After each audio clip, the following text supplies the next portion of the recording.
أعوذ بالله من الشيطان الرجيم.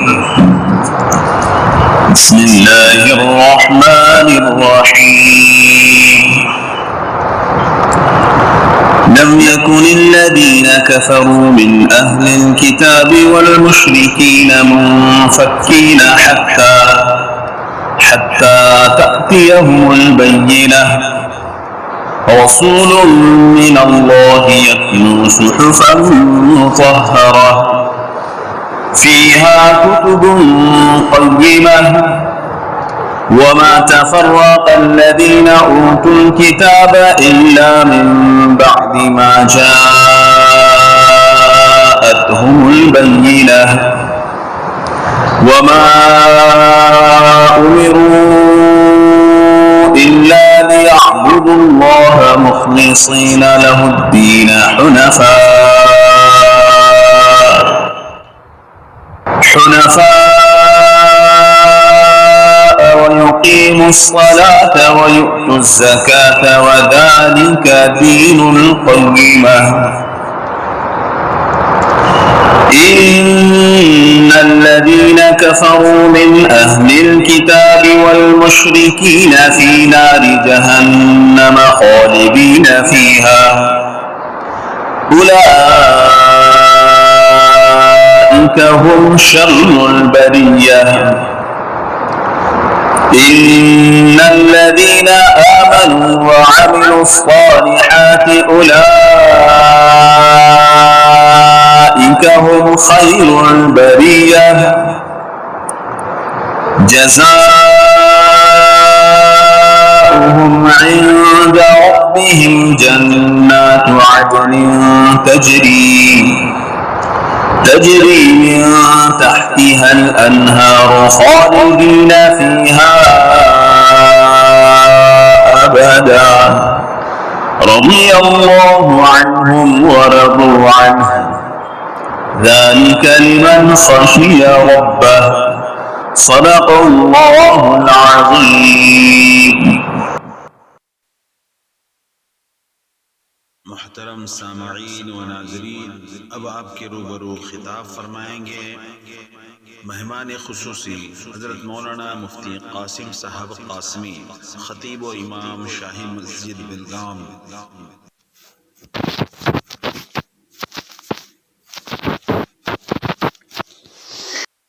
الحمد لله وكفى وسلام على عباده الذين اصطفى. أما بعد، أعوذ بالله من الشيطان الرجيم. بسم الله الرحمن الرحيم. يا أيها الذين آمنوا قوا أنفسكم وأهليكم نارا وقودها الناس والحجارة عليها ملائكة غلاظ شداد لا يعصون الله ما أمرهم ويفعلون ما يؤمرون. صدق الله مولانا العظيم. صدر علی وقار حضرت مفتی صاحب، معزز علماء کرام، محترم بزرگوں، دوستوں، بھائیوں، ہماری آج کی یہ مجلس اصلاح معاشرہ کے عنوان پر منعقد کی گئی ہے۔ آج جو ہمارے حالات ہیں وہ معاشرتی بگاڑ روز افزو دیکھنے میں آ رہا ہے۔ ماحول آئے دن بگڑتا جا رہا ہے۔ اولاد بے راہ روی کا شکار ہو رہی ہے۔ لڑکوں کا حال بھی خراب ہے، لڑکیوں کا حال بھی خراب ہے، جوانوں کا بھی حال خراب ہے۔ اس میں ذمہ داری بنیادی طور پر والدین کے اوپر عائد ہوتی ہے۔ ایک حدیث پاک میں حضرت رسول اللہ صلی اللہ تعالی علیہ وسلم نے فرمایا، کل مولود یولد علی الفطرہ فأبواه يهودانه أو يمجسانه أو ينصرانه، أو كما قال عليه الصلاة والسلام۔ ہر بچہ پیدا ہونے والا فطرت اسلام پر پیدا ہوتا ہے۔ اللہ تعالیٰ کی فرما برداری، اللہ تعالیٰ کی اطاعت شعاری، اللہ تعالیٰ کی عبادت اور بندگی اور راہ راست پر چلنے کی صلاحیت یہ ہوئے پیدا ہوتا ہے۔ جب ماحول جیسا دیکھتا ہے شدہ اس ماحول سے وہ متاثر ہوتا جاتا ہے۔ والدین کو دیکھتا ہے نصرانی ہے تو نصرانی تہذیب، نصرانی ثقافت، نصرانی کلچر، نصرانی نظریات، نصرانی عقائد اور نصرانی افکار کو وہ اپنے اندر سموتا رہتا ہے، پیروتا رہتا ہے اور اس کے اندر وہ جذب ہوتا جاتا ہے۔ اسی طرح ماں باپ کو دیکھتا ہے کہ وہ مجوسی ہیں تو مجوسی افکار و خیالات کے حامل ماں باپ اور ان کا ماحول ملنے کی وجہ سے وہ مجوسی بن جاتا ہے۔ نصرانی ہے تو نصرانی بن جاتا ہے، اسی طرح یہودی ہے تو یہودی بن جاتا ہے۔ معلوم ہوا کہ جیسا ماحول بچے کو فراہم کیا جائے گا ویسے اثرات بچے کے اندر شدہ آتے جائیں گے۔ اس کے لیے ماں باپ کی اصل بنیادی طور پر یہ ذمہ داری ان پر عائد ہوتی ہے کہ وہ ماں باپ اپنے بچوں کو اللہ تعالیٰ کی بہت بڑی نعمت تصور کریں، یقین کریں، بہت بڑی نعمت ہے، اور اس نعمت کی قدردانی یہی ہے کہ ان کو اللہ تعالیٰ کا فرما بردار بنائیں۔ جن کے سامنے اولاد نہیں ہوتی آپ دیکھیے کس قدر بیچارے پاپڑ بیلتے رہتے ہیں، عاملوں کے چکر لگاتے ہیں، ڈاکٹروں کے چکر لگاتے ہیں، طرح طرح کی ادویات کا استعمال کرتے ہیں، جائز ناجائز اسباب اور وسائل اور عوامل کو اختیار کرتے ہیں۔ اس کے باوجود مقدر میں اولاد نہیں ہوتی ہے تو ایڑی چوٹی کا زور لگانے کے باوجود بھی وہ اولاد سے محروم رہتے ہیں۔ قرآن کریم نے اس کو بیان فرمایا، یخلق ما یشاء، اللہ پاک جو چاہتے ہیں پیدا فرماتے ہیں، یہب لمن یشاء اناثا ویہب لمن یشاء الذکور او یزوجہم ذکرانا واناثا ویجعل من یشاء عقیما انہ علیم قدیر۔ اللہ تعالیٰ جو چاہتے ہیں پیدا کرتے ہیں، جس کو چاہتے ہیں لڑکی دیتے ہیں، جس کو چاہتے ہیں لڑکا دیتے ہیں، جس کو چاہتے ہیں لڑکا اور لڑکی دونوں دیتے ہیں، اور جس کو چاہتے ہیں نہ لڑکا دیتے ہیں نہ لڑکی دیتے ہیں، دونوں سے محروم کر دیتے ہیں۔ تو لڑکی دینا بھی اللہ کا کمال، اللہ کا فعل ہے، لڑکا دینا بھی اللہ کا فعل، اللہ کا کمال ہے، لڑکا اور لڑکی دونوں سے نوازنا یہ بھی اللہ کا فعل، اللہ کا کمال ہے، اور ان سے محروم رکھنا بھی اللہ ہی کی قدرت میں، تجسسی کی قدرت میں ہے۔ لیکن آج معاشرے کے اندر اللہ تعالیٰ کی قدرت کا جیسا یقین، اس کے تصرفات کا جیسا یقین ہونا چاہیے، اور اس کے عوامل اور اس کے احکام، اس کے عوامل کی پابندی کر کے اس کو راضی کرنے کی فکر کرنی چاہیے، اس سے ہم کوسوں دور ہو گئے۔ ابھی آپ نے دیکھ لیا ہوگا کہ لڑکا چاہتا تھا لڑکی ہو گئی تو اس کا کام تمام کر دیا۔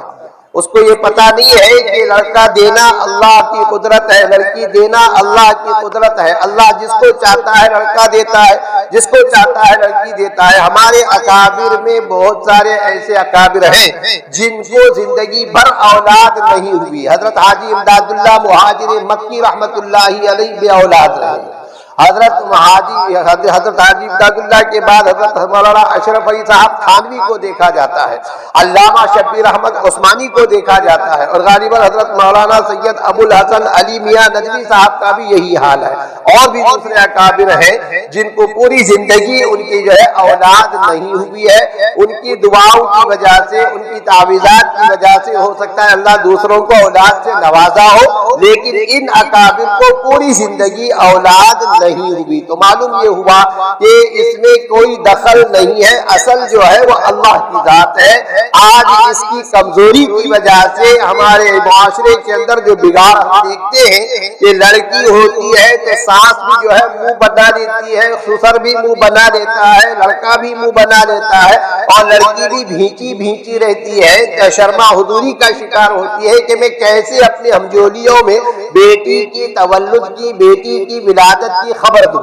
تو لڑکا ہوتا ہے تو خوشی مناتے ہیں، حالانکہ یہ تصور بالکل نہیں ہونا چاہیے۔ اسلامی تصور یہ ہے کہ لڑکا ہو وہ بھی اللہ کی نعمت ہے، لڑکی ہو وہ بھی اللہ کی نعمت ہے، لڑکے کا نہ ہونا بھی اللہ کی نعمت ہے، لڑکی کا نہ ہونا یہ بھی اللہ کی نعمت ہے۔ اللہ جانتے ہیں، اللہ کے علم میں ہے کس کو لڑکا دینا مفید ہے، کس کو لڑکی دینا مفید ہے، کس کو دونوں دینا مفید ہے اور کسی کو نہ دینا مفید ہے، اللہ ہی جانتے ہیں۔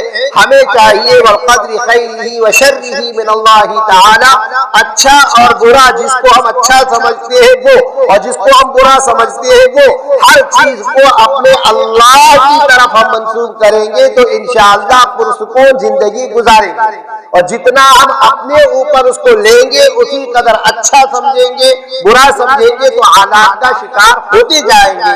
اس کے لیے ضرورت ہے اسلامی تعلیم کی۔ ہمیں خوبی یہ نظر آتی ہے کہ اسلام نے، دین اسلام نے، پیغمبر اسلام نے ہر اینگل سے اپنے ماننے والوں کی، اپنے چاہنے والوں کی سرپرستی فرمائی ہے، ذہن سازی فرمائی ہے اور ان کی رہنمائی فرمائی ہے، کہیں ان کو جو ہے مایوسی کا شکار ہونے نہیں دیا ہے۔ یہی ہے وَالْقَدْرِ خَيْرِهِ وَشَرِّهِ مِنَ اللَّهِ تعالی۔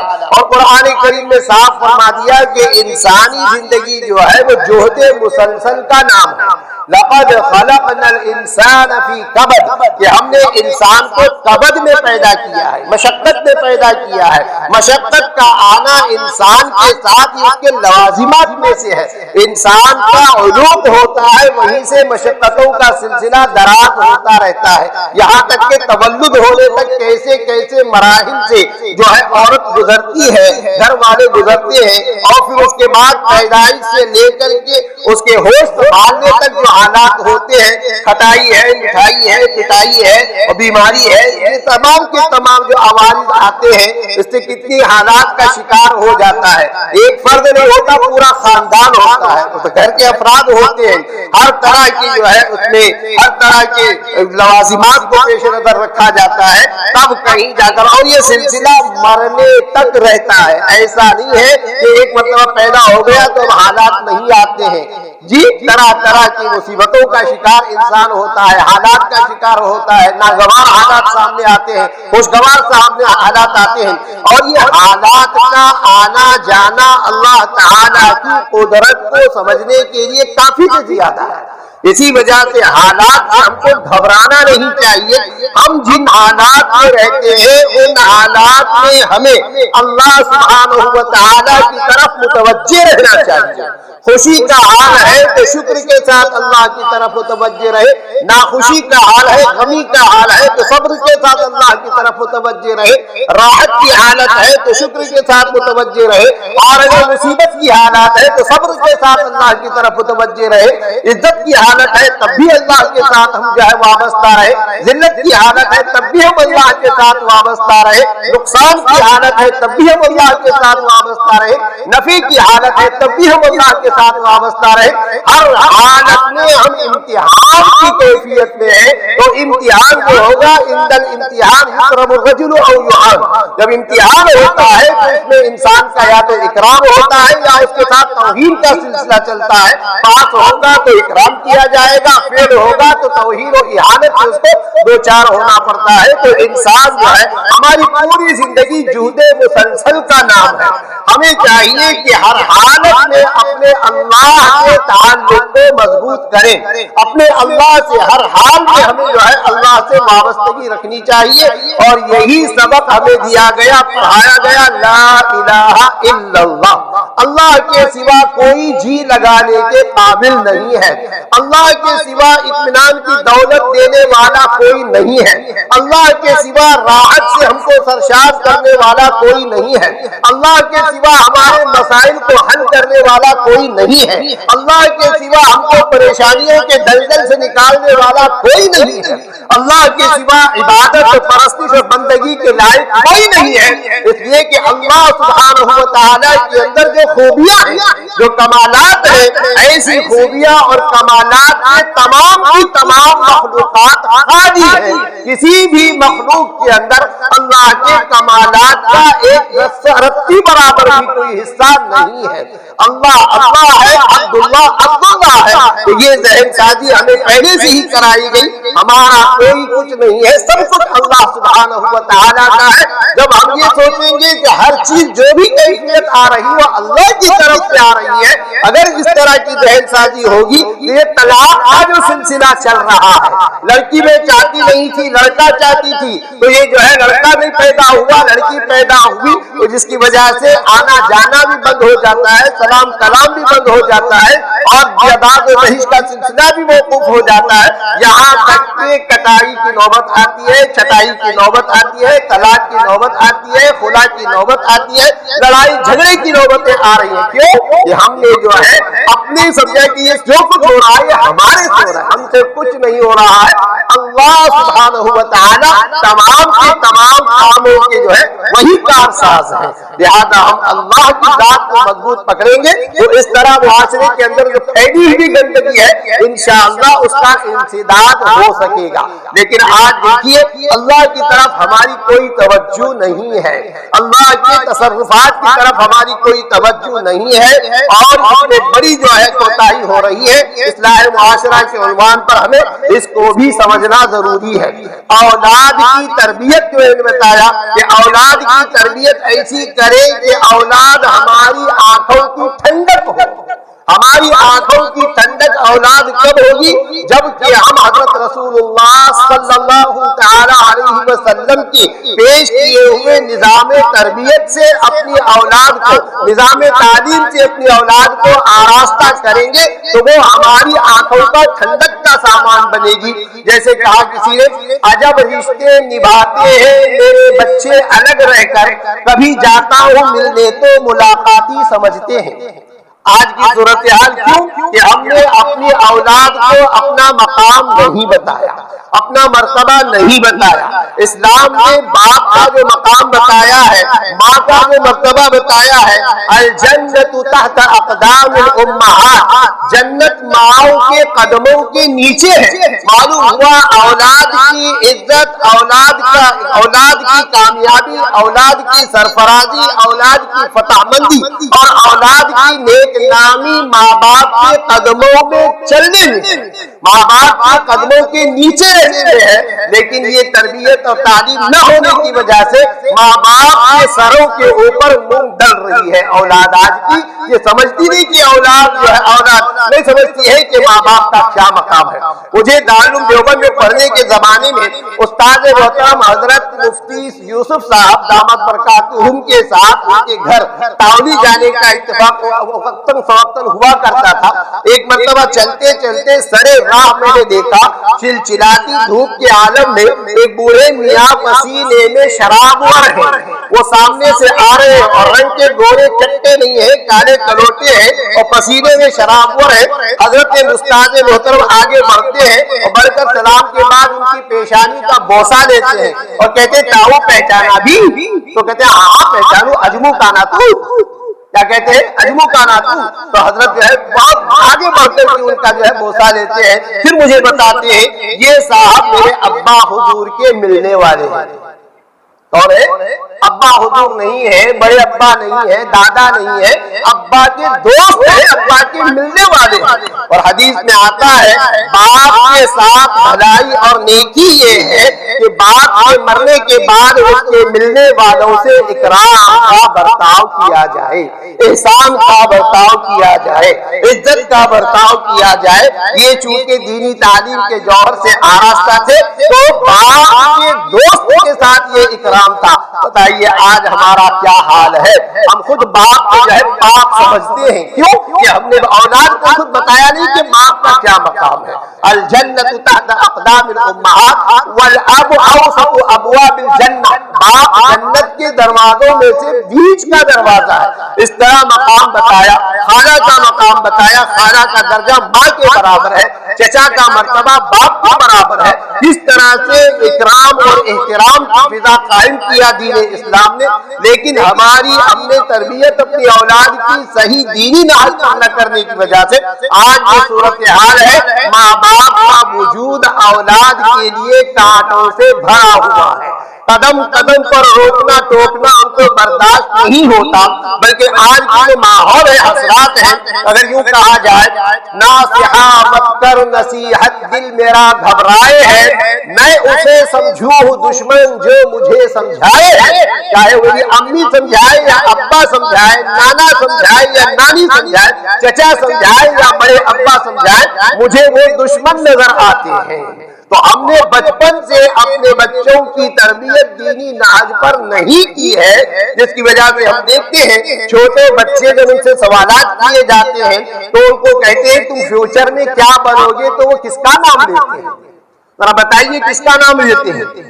جی فلمی ایکٹروں کا نام لیتے ہیں اور بڑے کھل کر کے بولتے ہیں، اور اس پر ہم خوشی کی شادیاں بجاتے ہیں کہ ہمارا بچہ فیوچر میں یہ بنے گا، یہ اس کا کریئر ہوگا۔ اب میں بتاؤں افریقہ میں حضرت تقی الامت مولانا مفتی محمود صاحب گنگوہی رحمۃ اللہ علیہ تشریف لے جایا کرتے تھے افریقہ، لندن وغیرہ، تو وہاں ٹیچر نے بچوں کو کھا کر کے پوچھا، بچوں پوچھتے ہیں استاد کہ تمہارا آگے کیا خواب ہے مستقبل کا، تو بچوں نے اپنا اپنا خواب ظاہر کیا۔ ایک صاحب ایک بچے سے پوچھا ٹیچر نے تم کیا بنو گے بیٹا؟ کہا میں مفتی محمود بنوں گا۔ کہا انگلش میڈیم کا بچہ ہے، چھوٹا سا بچہ ہے، اس سے پوچھا گیا تو کیا بنے گا؟ تو کہتا ہے میں مفتی محمود بنوں گا۔ اب یہ ٹیچر بھی چونک گیا کہ یہ مفتی محمود کون ہے، نہ شیکسپیئر کا نام لے رہا ہے، نہ نیوٹن کا نام لے رہا ہے، یہ تو نام لے رہا ہے کوئی اور ہی دوسرا۔ ایسا تو بو اور باس تو آ رہی ہے، مفتی اور محمود یہ ذرا مسلمان کا لگتا ہے۔ تحقیق کے بعد پتا چلا ہندوستان سے ایک صاحب آتے ہیں جن کی علمی دینی تقوی اصلاحی مجلس کا اثر بچے نے قبول کیا ہے۔ کیا کیا ہے؟ بچے نے قبول کیا۔ ان کا اکرام، ان کا احترام، ان کی تعظیم، ان کی توقیر، ان کی عزت کو دیکھتے ہوئے اس کے دل میں یہ جذبہ پیدا ہوا کہ میں بھی مفتی محمود گنگوہی بنوں۔ اب بتائیے، وہی تو میں نے کہا فَأَبَوَاهُ يُحَوِّدَانِهِ أَوْ يُنَصِّرَانِهِ أَوْ يُمَجِّسَانِهِ، جیسا ماحول فراہم کریں گے بچوں پر اس کے اثرات مرتب ہوں گے۔ آج ہم نے بچوں کو کیسا ماحول دیا ہے ہم خود دیکھیں جی، ہم رونا روئے کہ ہمارے بچے ہمارے ہاتھ سے نکل گئے، کہاں تک نکل گئے؟ شراب کے عادی بنتے جا رہے ہیں، جوا کے عادی بنتے جا رہے ہیں، نشے کے عادی بنتے جا رہے ہیں، ایسے ایسے نشہ کر رہے ہیں کہ ہم نے خواب میں بھی نہیں سنا ہوگا اپنے بچپن میں اس طرح بھی نشہ کیا جاتا ہے۔ تو آج ہماری نسل پوری طرح سے اپنی جوانی کا جنازہ نکال رہی ہے، صحت کا جنازہ نکال رہی ہے، دولت کا جنازہ نکال رہی ہے، عزت کا جنازہ نکال رہی ہے، ہر طرح کی جو ہے ذلت اور پوری طرح سے رسوائی اور ناکامی ان کا مقدر بنتی جا رہی ہے۔ اصلاح معاشرہ کے عنوان پر ہم تمام کو سنجیدگی کے ساتھ اس کا نوٹس لینا ہوگا کہ ہمارے بچے ہمارے ہاتھ سے کیوں نکل رہے ہیں، اس میں ہمارا بہت بڑا جو ہے ہمارا اپنے ہی ہاتھ کی کمائی کو بہت بڑا دخل ہے۔ جیسے کسی نے کہا کہ حالات جو ہے اب تو اتنے سنگین ہیں کہ آپ حضرات کو اس کا احساس ہونا چاہیے۔ جس طرح سے آج ہمارے غیر مسلم معاشرے کے اندر ہم دیکھتے ہیں، بھی آپ نے حال میں دیکھا ہوگا واٹس ایپ کے اوپر آیا تھا، چھوٹے بچوں کے سروں کے اوپر ہاتھ رکھا جا رہا ہے اور قسم کھلائی جا رہی ہے کہ ہم اپنے بچوں کو موبائل نہیں تھمائیں گے۔ سوچئے، اور غیر مسلم اقوام کو ہم دیکھ رہے ہیں، اور ہمارا جو فریضہ تھا وہ کیا؟ کنتم خیر امۃ اخرجت للناس تأمرون بالمعروف وتنہون عن المنکر وتؤمنون باللہ۔ تم بہترین امت ہو، تم بہترین امت ہو۔ تمہارا کام کیا ہے کہ تم کو لوگوں کو فائدہ پہنچانے کے لیے نکالا گیا ہے۔ تم بہترائی کا، بھلائی کا، اچھائی کا حکم کرتے ہو اور برائیوں سے روک ہو۔ معلوم ہوا اچھائی کا حکم کرنا امت محمدیہ کا فریضہ منصبی ہے۔ ان کی ذمہ داری ہے کہ وہ اچھائی پر جمے اور اقوام عالم کو بھی اچھائی کی ترغیب دے، اچھائی کی طرف بلائے، بھلائی کی طرف بلائے، نجات کی طرف بلائے، کامیابی کی طرف بلائے، عزت کی طرف بلائے، سرفرازی کی طرف بلائے، خوشحالی کی طرف بلائے، جنت کی طرف بلائے، نجات کی طرف بلائے، انسانیت کی طرف بلائے، اور اس طرح جو بھی خیر کا راستہ ہو سکتا ہے اس کی طرف بلانا یہ امت محمدیہ کا فریضہ منصبی ہے. اور برائیوں سے روکنا، چاہے وہ شراب سے روکنا ہو، جوے سے روکنا ہو، لڑائی جھگڑے سے روکنا ہو، غیبت سے روکنا ہو، اور اسی طرح سے نفرت کا بازار گرم کرنے سے روکنا ہو، شرک سے روکنا ہو، کفر سے روکنا ہو، نفاق سے روکنا ہو، عقائد کی خرابی سے روکنا ہو، اعمال کی خرابی سے روکنا ہو، افکار کی خرابی سے روکنا ہو. ہمارا جہتی خرابیوں سے روکنے کی ذمہ داری قوم مسلم پر عائد کی گئی. اسی لیے یہ تمغہ امتیاز امت محمدیہ کو دیا گیا. اگر امت محمدیہ اس امتیاز کو حاصل کرنا چاہتی ہے تو اسے یہ کام کرنا پڑے گا. یہ کام کریں گے تو دنیا میں اللہ ان کا نام روشن کریں گے. ان تنصروا اللہ ینصرکم ویثبت اقدامکم.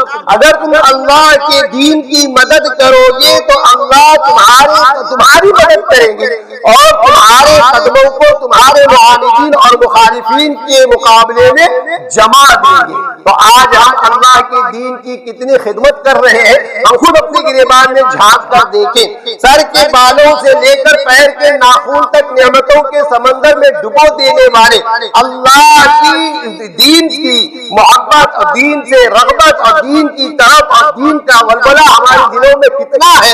عقیدے ہمارے کتنے پاکیزہ، جیسے اسلام کو عقیدہ بتاتا ہے اللہ کے بارے میں، پیغمبروں کے بارے میں، نبیوں کے بارے میں، صحابہ کے بارے میں، قرآن کے بارے میں، حدیث کے بارے میں، اولیاء کے بارے میں، قبر کے بارے میں، حشر کے بارے میں، جنت کے بارے میں، دوزخ کے بارے میں، فرشتوں کے بارے میں، کتاب اللہ کے بارے میں. اس میں کتنی جھول ہماری طرف سے پائی جاتی ہے.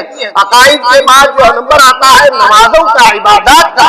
عبادات میں ہم اللہ کے دین کو کتنا فروغ پہنچا رہے ہیں یہ ہم اپنے گریبان میں جھانک کر دیکھ سکتے ہیں. جس نماز کے ذریعے سے ہمارا ظاہر بھی سنورتا ہے، باطن بھی سنورتا ہے، دنیا بھی سنورتی ہے، عقبہ بھی سنورتی ہے، ہر طرح کا خیر ہمارا جو ہے استقبال کرتا ہے نماز کی ادائیگی پر. لیکن اس نماز سے ہمارا چوری دامن کا ساتھ ہونا چاہیے تھا. بالکل ہم نماز سے غافل ہیں. کس قدر غفلت ہے ہم خود اپنے آنکھوں سے دیکھتے ہیں. ایک گھر ہمیں ملنا مشکل ہے جن میں 100% نمازی پائے جاتے ہوں. ایک گھر کا ملنا مشکل ہے. 15 سال کے لڑکے لڑکی سے لے کر 60-70 سال کے بوڑھے تک ایک گھر جو ہے 100% ایک گھر 5 وقتہ نمازوں کا پابند ملنا مشکل ہے.